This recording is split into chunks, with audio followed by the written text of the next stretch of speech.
y lo que veremos este domingo será el partido de vuelta entre esos dos candidatos, pero hay quienes también señalan que podría ser más bien un ensayo, como una especie de medición para ver quién finalmente es más fuerte en esta contienda, y lo que vamos a ver ya este domingo en el debate que se va a realizar en Lima es lo que vamos a ver finalmente, el debate tal cual uno esperaría verlo. ¿Cómo lo has visto tú, Carlos? No, yo creo de que ya comenzó el debate final, y el debate final comienza con una plataforma de la última encuesta de Ipsos, sí, que sorprendió, ¿no? Yo en realidad en mis largos años ya de político, ¿qué es lo que ha sorprendido una semana de campaña de primera plana de los medios, la televisión, acusándola a Keiko, a Fuerza Social? Puede ser justamente con corrección o no, pero fue una campaña muy fuerte. Y de repente resulta de que, tomando en cuenta eso, Keiko Fujimori saca 4.5% de ventaja con PPK. Hay que contextualizar, si me permites, Carlos, porque esta encuesta se realiza días después de esta denuncia en la que se relaciona a su secretario general, al señor Joaquín Ramírez, con una investigación de la DEA, que estaría siendo sujeto de una investigación de la DEA, y esto a pesar de ello, estos han sido los resultados en donde ya no hay un empate técnico, sino más bien Keiko Fujimori despega. Claro, a eso me refería. Entonces queda demostrado de que las campañas mediáticas y la posición a veces un poco parcializada de ciertos medios en campañas en torno a tal o cual candidato no se refleja ni tiene una significativa decisión en relación al votante. Por el contrario, podría parecer de que los votantes empiezan a votar en contra de las campañas que se hacen contra los que consideran injusto de su candidato, ¿no? Entonces, por eso digo, ya comenzó la batalla final. No es que recién en el último debate se van a resolver las cosas. Alguien tendría que explicar entonces que de acá al último debate los resultados de la encuesta de Ipsos va a cambiar. ¿Por qué razón cambiaría? ¿Por qué? ¿Con Ramírez, sin Ramírez? ¿Por qué va a cambiar? Es que hay descrédito ya, no solamente de los medios, sino también, y por eso quisiera decir algo, los votantes ven el comportamiento, ¿no?, de los que están en la televisión, los candidatos presidenciales. Yo le decía a Víctor Andrés, es zurdo PPK porque habla con la mano izquierda. Y después también pensé, de repente es alguien que sabe bailar guaracha pero no sabe bailar cumbia, ¿no?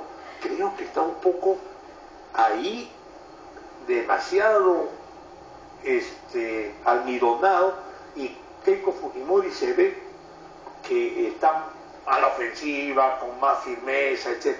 Eso en la imagen.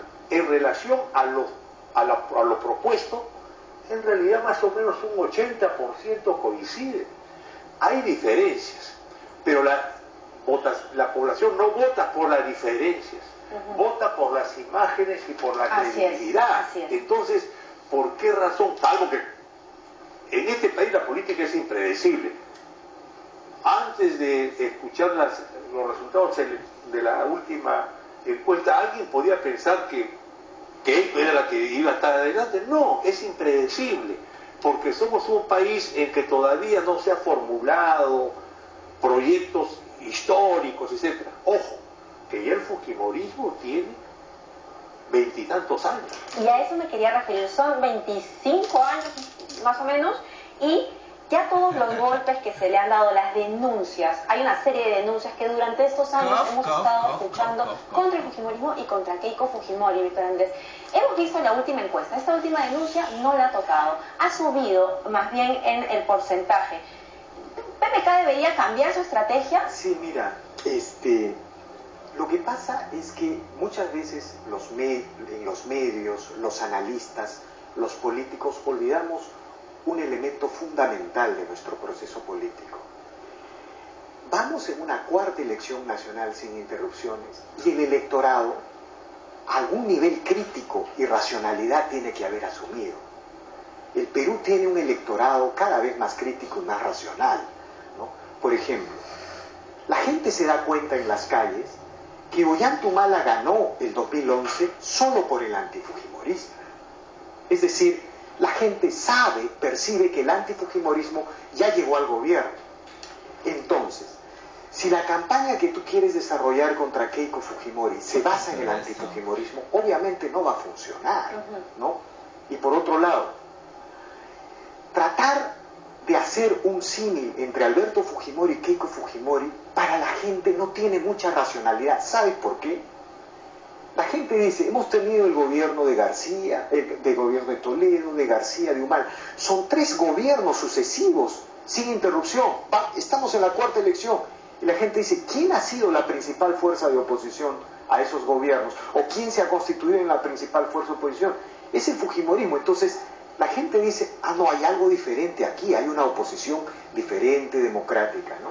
Entonces, lo que hemos visto ayer en la encuesta, de alguna manera, es eso, ¿no? Es decir, si la encuesta ha victimizado a Keiko Fujimori, y si tenía un teflón de 50, ahora tiene de 200 centímetros, ¿no es cierto? Una posibilidad es eso, que la encuesta haya sido definitoria para esos 5 puntos. La otra posibilidad es que simplemente la gente descartó la denuncia, y lo que se está expresando son las 2 estrategias. Es decir, desde hace semanas, desde el inicio, desde la segunda semana de campaña hacia la segunda vuelta, vemos que el fujimorismo sí tiene una estrategia. Y el PPK-usismo lo que hace es cabalgar sobre el antifujimorismo y el respaldo mediático. Nada más. El fujimorismo se ha propuesto representar una candidatura de abajo hacia arriba, se ha propuesto representar a los sectores excluidos, alianzas con diversos sectores. Es más, el fujimorismo quiere representar el anti-establishment. ¿Por qué? Porque el fujimorismo decidió una estrategia. Vamos a ganar con los sectores de Lima, del norte, del oriente, y tenemos que conquistar el sur. Y finalmente, ese es el humor anti-establishment que empieza a adquirir la candidatura de Keiko Fujimori, pero con De Soto es un anti-establishment pro-mercado, ¿no? Que también tiene un puente con las clases medias de Lima, con el elector de Lima, y algo de eso estamos viendo. Hay una estrategia y no hay una estrategia, y también eso estuvo en el debate, ¿eh? Una estrategia clarísima, al margen de que no se puede decir que hay un ganador, porque no hubo superioridad de propuestas ni un gesto dramático, pero sí hubo una estrategia, y que ha pasado un mensaje, una comunicación, y esa es la de Keiko Fujimori, ¿no? Y parte de esta estrategia es esta agresividad que, por ejemplo, Carlos ya había mencionado por parte de Keiko Fujimori, y esto significa que de repente Pedro Pablo Kuczynski, más bien por el contrario, ha sido excesivamente pasivo. Mira, yo creo que en el caso de Keiko Fujimori ha habido excesos. En el caso de Martín Vizcarra, e insistir en ese tipo de pullas no le hace bien, porque coincido con Víctor Andrés en que la estrategia de Keiko Fujimori es de un contenido más plebeyo, y por lo tanto, a partir de las encuestas que se han realizado, se siente más segura, y sintiéndose más segura, debería modular su discurso y su polémica en torno ya a la búsqueda de lo que la mayoría de la población y de los sectores plebeyos quieren. ¿Y por qué le afectaría ser agresiva? ¿Por qué? Porque ya pasó la etapa, vuelvo a decir, entramos a la etapa final, ya pasó la etapa previa de las discusiones, de las pullas, etc. Yo no creo que ahora continuar con pullas favorezca a uno u otro. Por eso, al final de la discusión, cuando los entrevistan, al final del debate, los dos dicen, queremos un gobierno de consenso. Y esa es la verdad, porque son 2 posiciones de la derecha, 2 matices de la derecha. Es igual cuando se produjo la diferencia entre Goyo, de Cajamarca, y Verónica Mendoza, ¿no es cierto? Eran 2 matices de la izquierda. Si se hubieran juntado esos matices, de repente hasta Verónica Mendoza hubiera pasado a la segunda vuelta. Yo soy un hombre de izquierda, prefiero decirlo. ¿Por qué? Porque para que se entienda mi punto de vista. Y voy a votar en blanco, lo sigo diciendo a pesar de mucha gente amiga que me dice, ¿cómo vas a votar en blanco? Porque no estoy acostumbrado a votar tapándome la nariz, pues, ¿no es cierto? Yo voto por las cosas que creo, ¿no? Y reconozco de que es una tendencia entre 2 sectores de la derecha lo que está en juego en este momento, ¿no? Y que la izquierda debería mantener su identidad propia para poder después avanzar.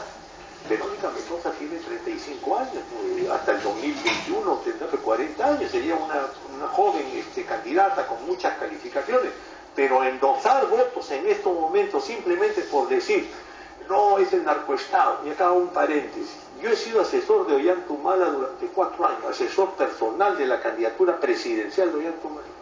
Y fue Ollanta Humala el que me dijo, acá hay un narcoestado. Pero no se refería a Fujimori, se refería al caso de Alan García, ¿no es cierto?, el segundo gobierno. ¿Y por qué? Porque el problema del narcoestado y del narcotráfico no es solamente para ganar a un congresista. Miren ustedes lo que sucede con la policía. En el BRAE se produce 320 toneladas métricas de clorhidrato de cocaína. Ya está dentro del sistema el Pero narcotráfico. claro, entonces decir, mire, este es el problema, el narcotráfico y la corrupción, usted no ha pegado en la población.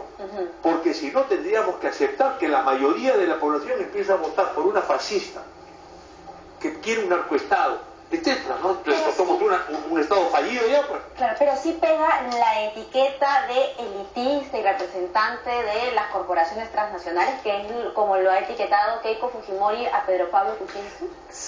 Mira, aparentemente sí, ¿no? Pero además, ¿sabes qué? Eso puede pegar, todo esto son aproximaciones, ¿no? Eso puede pegar por el tipo de campaña que desarrolla el antifujimorismo, ¿no? Es decir, si tú le estás diciendo al otro lado, al otro votante, a la mitad del país, que ahora empieza a convertirse en mayoría, ¿no es cierto? Tu voto por el fujimorismo es un respaldo a la corrupción de los 90. Tu voto por el fujimorismo es un respaldo a la violación de derechos humanos, a la dictadura. Y le agregas tu voto ahora por el fujimorismo, es un respaldo al narcotráfico.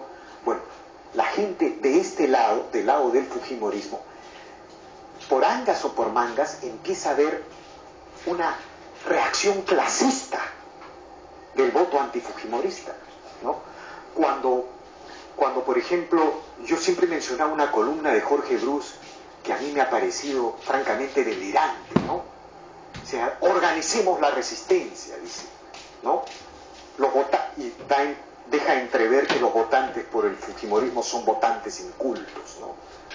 Todo eso funciona, es el escenario ideal para esta frase, el candidato de los ricos, el candidato elitista, ¿no? Ahora, yo quisiera continuar la reflexión de Carlos sobre el tema de la polarización y la confrontación de Keiko para ir a otro tema, ¿no? Mira, yo creo que ayer Keiko, ese es uno de los errores que ha cometido, lo he visto en conversaciones con gente, ha confrontado de manera excesiva. ¿Por qué? Porque ella venía de un ataque furibundo de una semana de algunos medios de comunicación y tenía la oportunidad de victimizarse, es decir, de aparecer de la víctima de una ofensiva, de un ataque. Al confrontar, pierde ese gran margen y ese universo del que puede... Y permíteme, porque también lo que leía en redes sociales es que decían, la veían tan agresiva, y esa imagen de Keiko Fujimori relacionada, quieran o no, al gobierno de su padre, un gobierno autoritario, quizá algunos comentaban, ajá, este es el perfil de quien nos va a gobernar. No, pero, ¿podría estar relacionado y por sí, eso podría ser negativo para ella? Claro, pero más negativo es porque pierde la posibilidad de seguir avanzando en los indecisos, ¿ya? Ahora bien, una cosa bien importante. Bueno, puede ser. Mira, de victoriosa, y eso es un gran los error. electores le han dicho al Perú que quieren un acuerdo nacional, de una y otra manera. ¿Y sabes por qué? Mira, imaginémonos que Keiko Fujimori gane la elección, ¿ya? Si Keiko Fujimori no convoca a todos los sectores del país a su gobierno, ¿no? Lo que va a dar es los argumentos y las razones para una polarización social y política que puede venir de la calle. Es decir, Fujimori puede tener la mayoría del Congreso, puede tener el Ejecutivo, pero tiene que tener una política de puertas abiertas de acuerdo y de convergencia nacional, ¿no? Es la única manera de superar esta confrontación que está este nivel de polarización que está produciendo esta segunda vuelta. Y con esto culmina, PPK para gobernar está obligado a llegar a un acuerdo con el Fujimorismo. Es decir, algo ha cambiado en la política de los últimos 15 años, ¿no? Ahora, el objetivo de ambos tendría que ser llegar a estos indecisos, 12.3%. Entonces uno podría entender que quien va a votar por Keiko Fujimori, por ejemplo, que está ya decidido, lo va a hacer así digan de ella lo que digan. En el caso de Pedro Pablo Kuczynski la situación es un poco más complicada, porque como usted lo ha dicho, hay quienes preferirían votar en blanco o viciado antes que votar por él. ¿Cuál tendría que ser la estrategia entonces para conquistar, para llegar a ese 12.3%?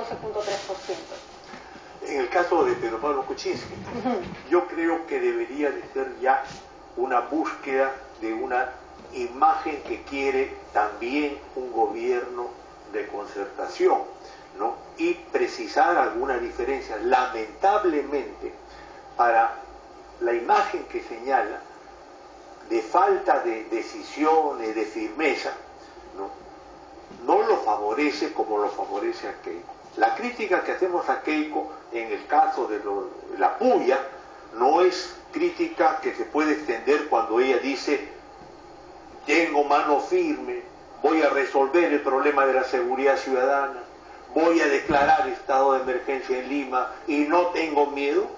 Eso no sé si será correcto o no en términos exactos, pero eso es lo que la población quiere. Y entonces recoge ese punto de vista, y no son de la gente de Miraflores, San Isidro, sino estamos viendo de gente de San Juan de Lurigancho, de San Juan de Miraflores, de Atevitarte. Que son los que están sufriendo la inseguridad. Entonces, ese tipo de desarrollo, de despliegue de Keiko Fujimori hace que sea más difícil para PPK ganar a sectores intermedios. No logra empatía. Claro, no es simplemente qué hace PPK, sino qué hace PPK con el comportamiento de Keiko. Ya es una interacción, ¿no es cierto? Y en esa interacción, las cosas que están siendo demostradas por la vida, por las imágenes, es que va a ser más difícil para PPK. Yo no digo que sea imposible, vuelvo a decir, en el Perú la política es impredecible, ¿no? Lo que sí está claro es que lo que requeriría la derecha es llegar a un gobierno de concertación y buscar ampliar los espacios, lo que se quiere. Por eso, en el caso de la izquierda, nosotros creemos de que para no decir nosotros, hay que mantener la identidad de la izquierda, ¿no? Porque nuestra pelea final no es de ahora, es para 5 años, 8 años, 10 años. Recién la izquierda ha resurgido producto de que se ganó un guachito en las elecciones, ¿no es cierto? Entonces tampoco puedes utilizar ese guachito indiscriminadamente o arbitrariamente. Ojalá que las cosas sucedan. No creo de que haya un golpe fascista, de narcoestado, no es así, pero hay que tener cuidado y para ello está el pueblo, ojalá se organice y la sociedad democrática peruana avance. Ya tenemos que ir terminando con tu